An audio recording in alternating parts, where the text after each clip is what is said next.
위성사진 보면서 조금만 더 선명했으면 좋겠다고 생각해 보신 적이 있으시죠?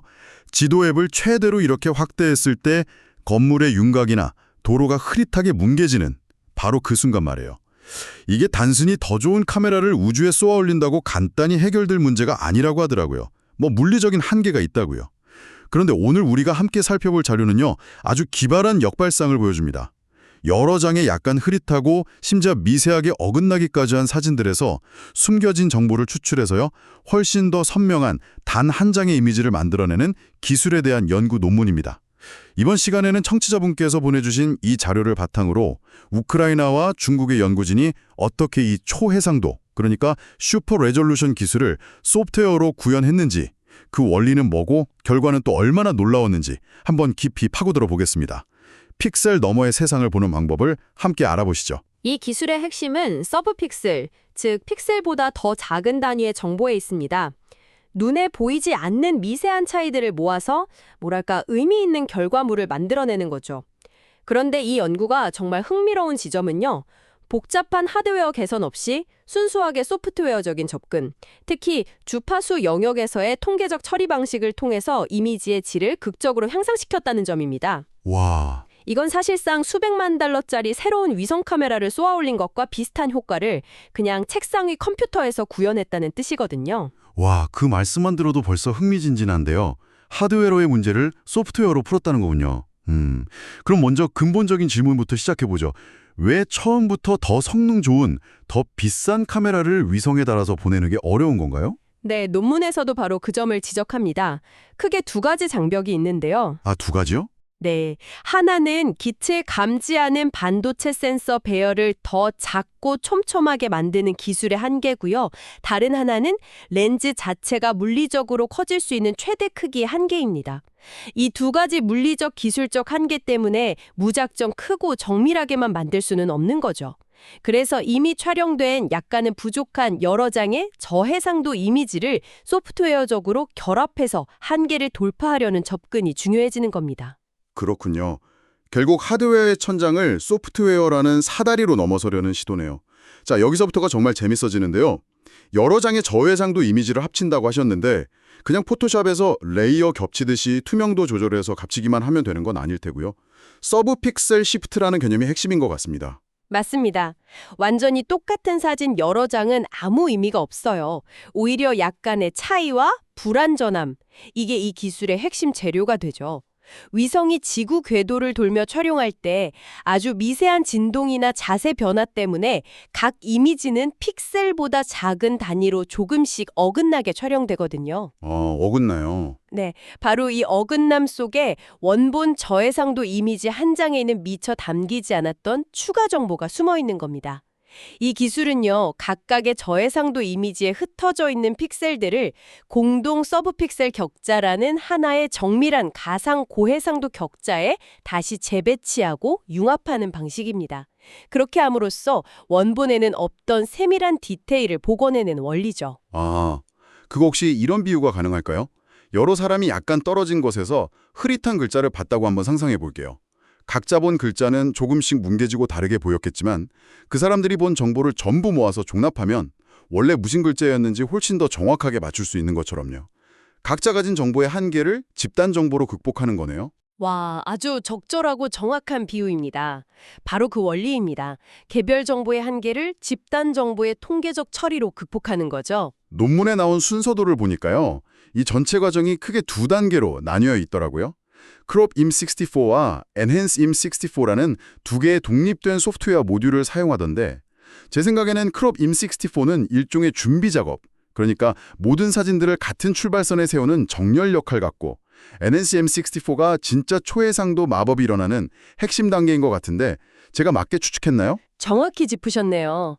그 두 모듈이 이 기술의 좌엔진, 우엔진이라고 할 수 있습니다. 먼저 말씀하신 대로 크롭 임64 모듈이 이미지 정렬 및 자르기라는 준비 단계를 담당합니다. 초해상도 작업을 하려면 일단 입력된 여러 이미지의 기준점을 맞춰야겠죠. 이 모듈은 이미지들 간의 정수 픽셀 단위, 즉 눈에 보이는 큰 어긋남을 계산해서 모든 이미지를 같은 영역만 남도록 잘라냅니다. 그런데 기준 이미지를 잘못 잡으면 너무 많은 영역이 잘려나가서 데이터 손실이 클 수도 있을 것 같은데요. 기준은 어떻게 잡나요? 중요한 지점입니다. 그래서 이 소프트웨어는 아주 스마트한 방법을 써요. 여러 이미지 중에서 다른 모든 이미지와 가장 많이 겹치는 영역을 가진 이미지를 자동으로 기준 이미지로 찾아냅니다. 아, 가장 많이 겹치는 걸로요? 네, 그렇게 해서 잘려나가 손실되는 영역을 최소화하는 거죠. 논문의 그림 2A에 나온 GUI 화면을 보면 사용자가 그냥 여러 개의 이미지 파일을 넣고 실행 버튼만 누르면 소프트웨어가 알아서 최적의 기준을 찾아 어긋남을 계상하고 잘라주는 것을 볼 수 있습니다. 사용자는 복잡한 과정 없이 그냥 파일만 넣어주면 되는 거군요. 편리하네요. 자, 그렇게 기준이 맞춰진 이미지들이 준비되면 그다음 진짜 마법이 시작되겠군요. 네, 이제 핵심 단계인 인햄64 모듈이 나설 차례입니다. 초해상도 이미지 생성이죠. 정렬된 이미지들을 입력받아서 이번에는 눈에 보이지 않는 서브픽셀 단위의 미세한 어긋남을 정밀하게 계산합니다. 그 후에 이 기술의 또 다른 핵심인 고속 풀이의 변환을 통해 이미지를 주파수 영역으로 보냅니다. 주파수 영역이라는 말이 나왔네요. 우리가 보통 보는 이미지는 픽셀의 위치에 따른 공간 영역인데 왜 굳이 복잡하게 주파수 영역으로 변환하는 방식을 쓰는 거죠? 여기서 이 기술의 효율성과 뭐랄까 우아함이 드러납니다. 이미지 처리에서 주파수 영역을 사용하는 건요. 복잡한 오케스트라 음악을 바이올린 소리, 첼로 소리, 트럼펫 소리처럼 각기 다른 높이, 즉 주파수로 분해해서 분석하는 것과 같아요. 와, 이미지의 밝기 변화 패턴을 공간상의 위치가 아니라 변화의 빠르기, 즉 주파수로 변환해서 보면 아주 유용한 작업들을 효율적으로 할 수 있거든요. 그 비유 정말 와닿네요. 그럼 혹시 요즘 음악 편집 프로그램에서 전체 MR에서 보컬 목소리만 싹 분리해내는 기술이랑 비슷한 원리라고 봐도 되겠군요.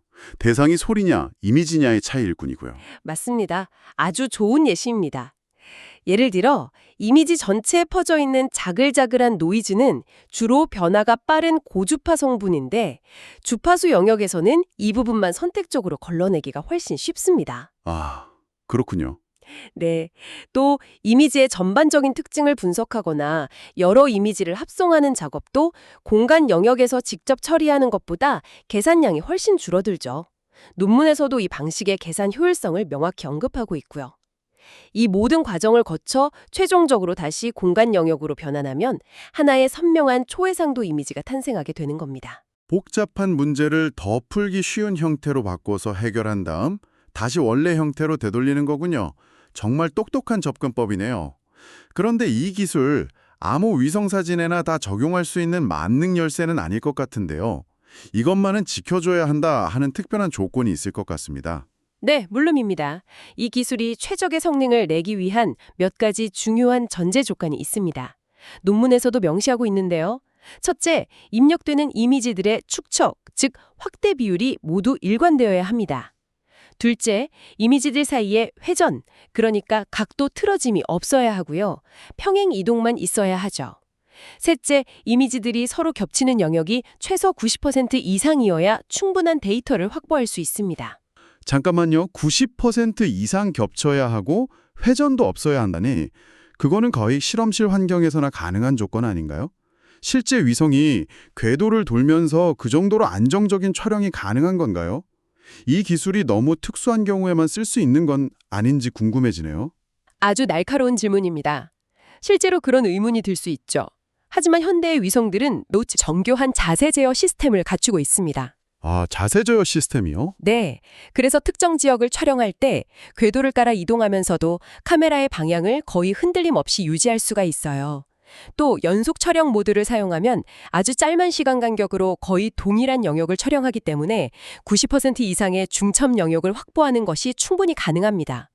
물론 이미지에 구름이 너무 많이 끼어 있거나 촬영 시간 간격이 너무 길어서 지상의 모습이 변해버린 경우에는 당연히 성능이 저하될 수 있다고 논문에서도 지적하고 있습니다. 아, 위성의 자세 제어 기술 덕분에 그 까다로운 조건들이 현실적으로 충족될 수 있다는 거군요. 이해가 됐습니다. 이론은 완벽하게 들리는데 사실 좀 믿기 어려울 정도네요. 그래서 실제로 이 마법 같은 기술을 적용해 보니 정말로 효과가 있었나요? 전후 사진이 궁금해지는데요. 연구팀도 바로 그 점을 증명하기 위해 중국의 가오폰포 위성이 촬영한 실제 이미지 4장을 가지고 실험을 진행했습니다. 이제 논문의 그림 5를 함께 보시죠. 이 그림이 모든 것을 말해줍니다. 왼쪽에 보이는 것이 처리 전 원본 이미지의 일부를 확대한 것이고 오른쪽이 이 기술을 적용해 얻은 초해상도 이미지입니다. 와, 이런 그냥 이미지를 선명하게 만든 수준이 아니네요. 왼쪽 사진은 항구 시설이나 강 주변의 지형이 그냥 희미한 얼룩이었는데 오른쪽 사진에서는 건물들이 몇 채인지 셀 수 있을 정도입니다. 도로망이나 교량의 구조까지 뚜렷하게 보여요. 이건 완전히 다른 수준의 정보인데요. 맞습니다. 바로 그 점이 단순한 샤프닝 필터와 초해상도 기술의 근본적인 차이입니다. 없던 정보를 만들어내는 것이 아니라 여러 이미지에 숨어있던 정보를 복원해서 더 높은 수준의 디테일을 보여주는 거죠. 정말 인상적입니다. 혹시 이런 시각적인 차이를 누구나 인정할 수 있는 객관적인 수치로도 증명했나요? 물론입니다. 공학 연구에서 객관적인 평가는 필수적이죠. 연구팀은 변조 전달 함수, 즉 MTF라는 이미지의 선명도를 평가하는 표준적인 지표를 사용했습니다. 아, MTF라면 카메라 렌즈의 선명도를 테스트하는 일종의 시력 검사 같은 거라고 생각하면 될까요? 흑백 줄무늬를 얼마나 세밀하게 구분해내는지 보는 거죠. 네, 아주 정확한 비유입니다. 그 시력 검사를 통과한 결과 처리 전 원본 이미지들의 평균 실제 해상도는 3.86 픽셀 수준으로 측정되었습니다. 그런데 이 기술로 처리한 후에 초해상도 이미지의 해상도는 1.98 픽셀로 측정되었습니다. 잠깐만요. 해상도인데 숫자가 더 작아졌네요. 보통 해상도는 숫자가 클수록 좋은 것 아닌가요? 아주 좋은 질문입니다. 일반적으로 우리가 말하는 해상도는 가로, 세로, 픽셀 수를 의미해서 클수록 좋지만 MTF에서 측정하는 해상도 단위는 구분 가능한 가장 작은 점의 크기를 의미합니다. 아, 따라서 이 수치가 작을수록 더 세밀한 것까지 구분할 수 있다는 뜻이니 해상도가 더 좋은 겁니다. 아하.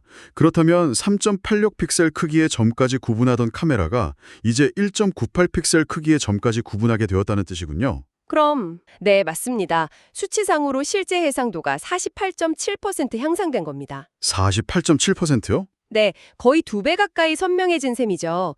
비싼 하드웨어를 교체하지 않고 순수하게 소프트웨어 처리만으로 이 정도의 향상을 이뤄냈다는 것은 아주 의미 있는 결과라고 할 수 있습니다. 48.7%? 거의 50%라니 정말 놀랍습니다.